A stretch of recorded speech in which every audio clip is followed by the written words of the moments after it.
If you've only seen one film in Sergio Leone's The Man with No Name trilogy, probably more commonly known as Cha-ching! The Dollars trilogy. This is a set of films that laid the foundation for the spaghetti western, and it reshaped the western genre in the 1960s. But if you've only seen one film from this collection, it's more than likely the good, the bad, and the ugly. This is the final installment of the trilogy, and it's the best one as well.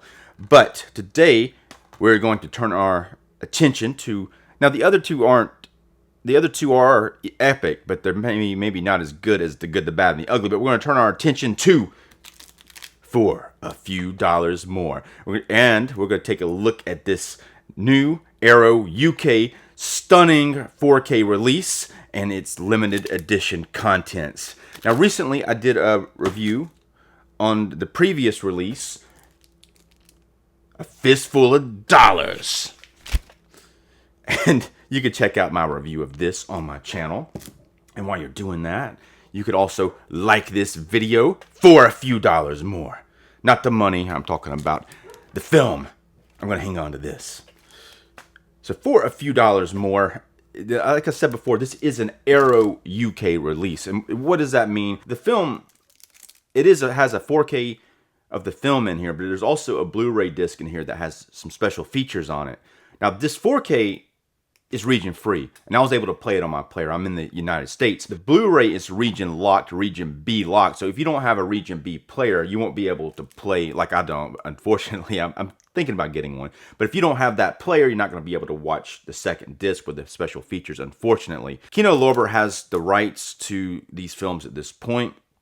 They put out 4K releases of them with a slightly different transfer, which we're going to talk about more about that here in just a bit. Arrow's also releasing the good, the bad, and the ugly, and I'm looking forward to checking that one out. And how to get these? You may not be able to get them directly through Amazon, or there might be like a ridiculous upcharge, but you can get them through sites like Orbit.com, Diabolique.com. There's a Grindhouse Video. You can go to one of those sites and typically get a pretty good price on these releases in comparison to the price that they sell for. You may not think it's a good price, but you can also get them directly from the Arrow UK site. In these films, it's unclear, but it's assumed that Clint Eastwood is playing the same character. Now, he goes by different names, but in the second two films, these are aliases or nicknames. In the first one, he's named Joe. And if he is playing the same character, that's probably his real name. He's named Monco in the second film, and that's a nickname. It means one-armed in Spanish. In the third one, he goes by Blondie. That's a nickname given to him by one of the other characters. Now, in all the films, he does play a morally ambiguous character. You assume he's good because he's Clint Eastwood and he's the main character, but he often displays characteristics of a villain, and but also sometimes he does have a moral code that he lends more towards a hero. There is a gray area here, and he does do a few things, especially in the second one, that you're like, wow, that's pretty ruthless what he just did several times. In the first film, he makes a decision, like a good decision, and that was the decision that really screwed him over in the film, and he got his ass beat and almost gets killed because of it. But so he's been through the ringer, but in this film he plays a bounty hunter, and he's in the first film he kind of comes into town and he's real of a mischief maker. There's two outlaw gangs, and he starts trying to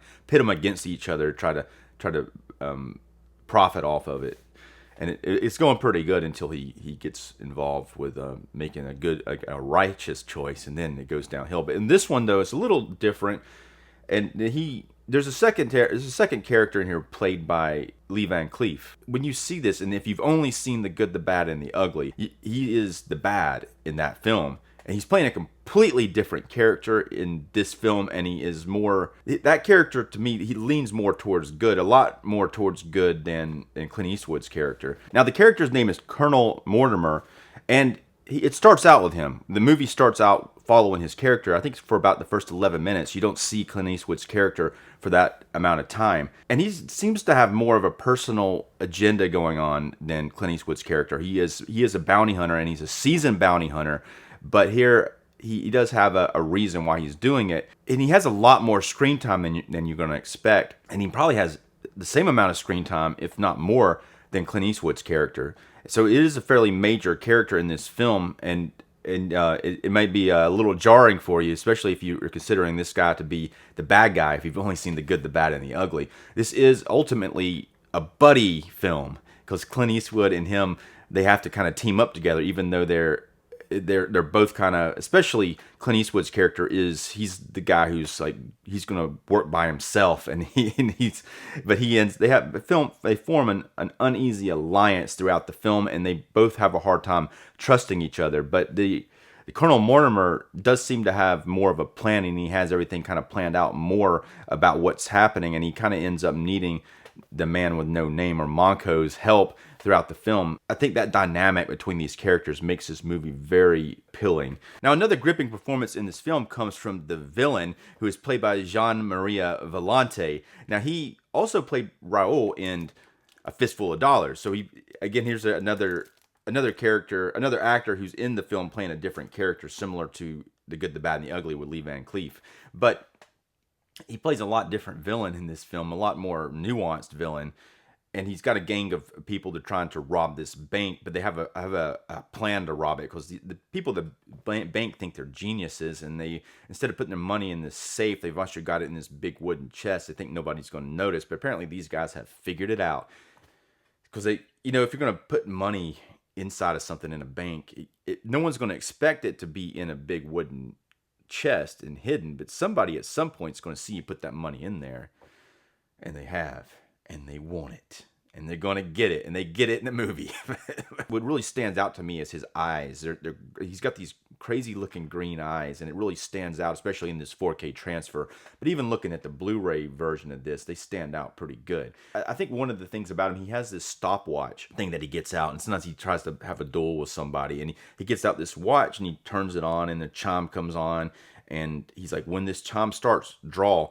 And it kind of puts the other guy at a disadvantage, because he only knows, he's really familiar with the chime of the stopwatch. So for him, he knows exactly when it stops. The other guy's going to be like, wait a minute, has it stopped or hasn't it stopped? I don't know. But it's a pretty crazy thing he does with the stopwatch. And there's a backstory to that stopwatch. It shows him when sometimes he'll like be almost in a catatonic like state when he has this flashback, and he kind of just sits there. And he goes off into La La Land, and he has the flashback, and that happens like several times throughout the film. And then as it goes forward, that's revealed what happened in that flashback to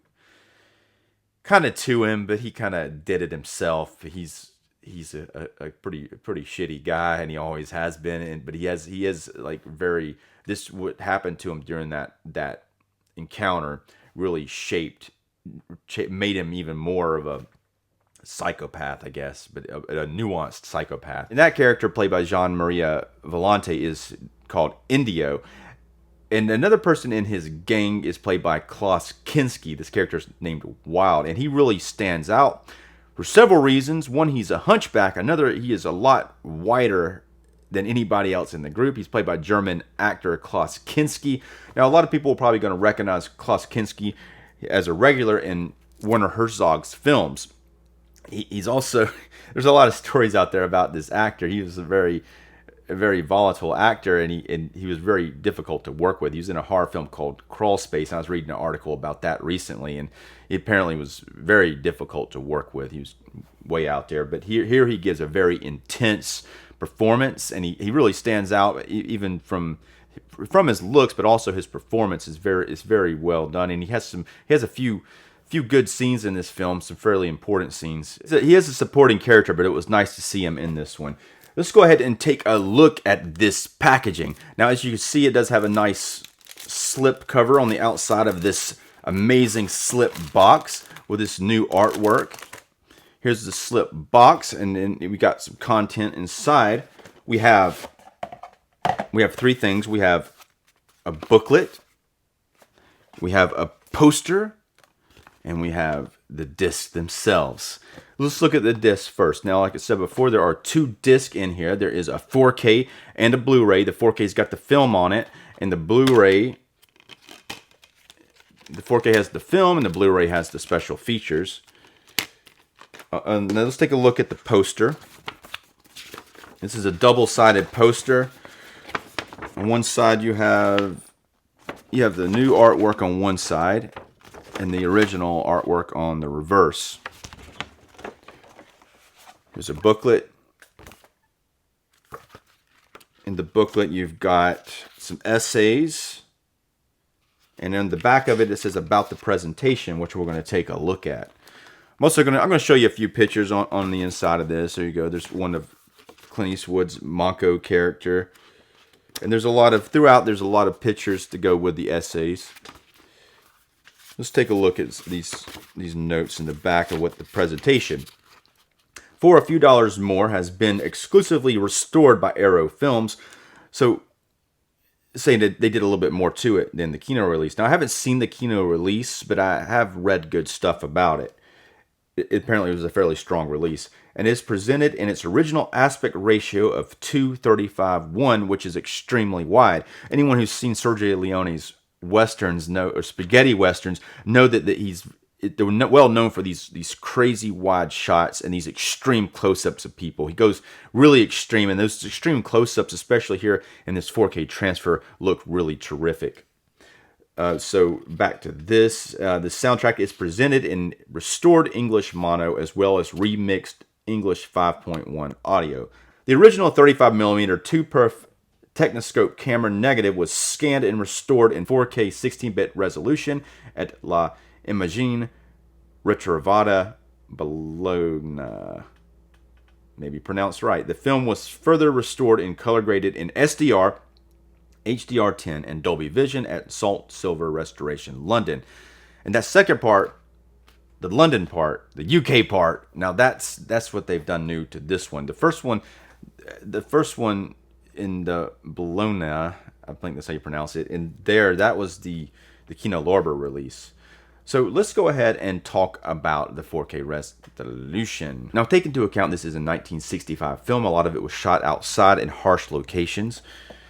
And for that, it does look fairly amazing already, even in this Blu-ray version, which I was able to look at the Blu-ray and compare it to this 4K. And we're going to talk about that. The biggest thing I saw, and there's a lot of things actually, the detail levels are a lot better in the 4K version than the Blu-ray version. Now, the Blu-ray here in this set, it actually looks pretty good. Now, it doesn't have HDR. Now, this one does have the HDR on it, and it makes the skin tones look a lot better. Now, I'm gonna put up a couple of examples here. So you see this one here. Now, this is from the Blu-ray, and you see how they're a lot more saturated, the skin tones in this than this example here. You see this one here. Now, it looks more lifelike to me, and it looks more pleasing to the eye. Now, let's take a look at a couple others. Here's one from the Blu-ray, and here's another example from the 4K. One more just for good measure. Here you go. Blu-ray and 4K. The HDR adds a lot to it. There's also, if you look on the Blu-ray, there are some scenes where you see like a lot of specks from the film grain. Well, not really the film grain itself. These are like specks that were damaged. It's damaged film that they were able to repair in these restorations. Now, not to say you're not going to see a lot of film grain in this film. There is a pretty good bit of film grain, especially in some of the wider shots that they couldn't really get rid of without losing a lot of detail. Now there is a lot of detail, especially in these closer shots, which there is an abundant amount of extreme close-ups in this film. You can see the textures of these faces, and the clarity is quite nice. It is,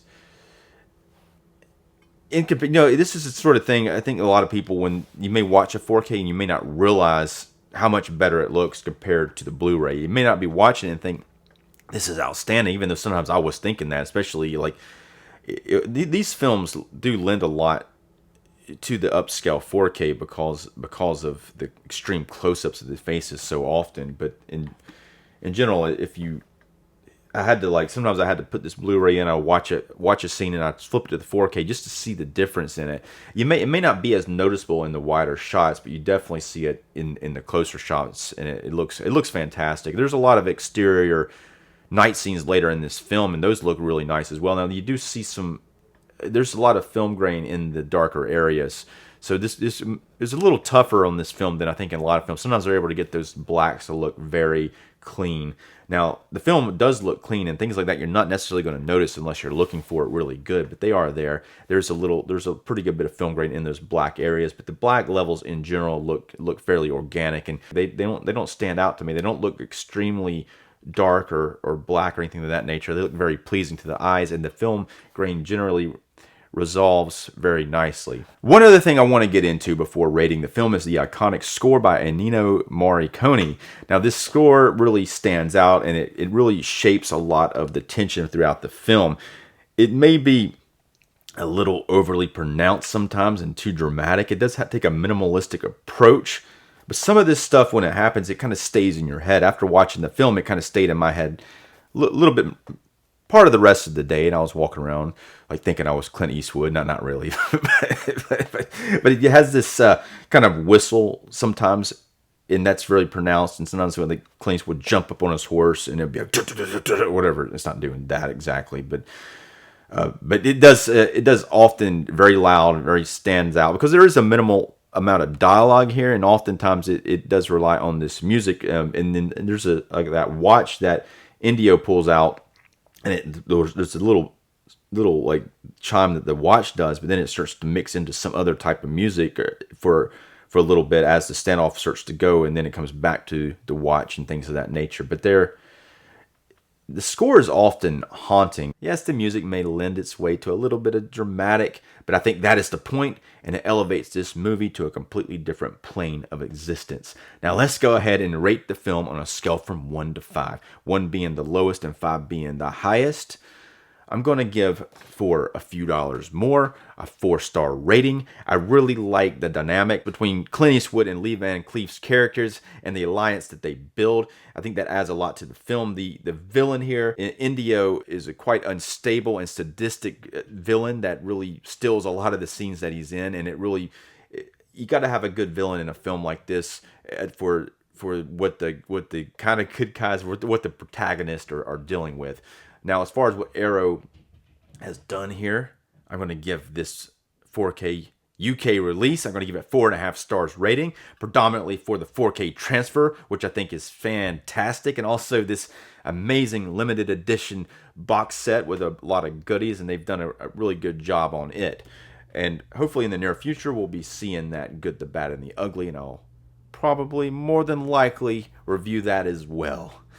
If you would do me a favor and go ahead and subscribe to my channel if you haven't done so already. There's also a lot of other videos on my page, like I did a Once Upon a Time in the West review, and also recently I did the first one of this, A Fistful of Dollars. And if you click on this, I'm going to put a box right here. You can click on that right now and you can watch that review. Go ahead, do it. But if you would do that, I'm Dave Watkins, Watkins Films. Thanks for watching.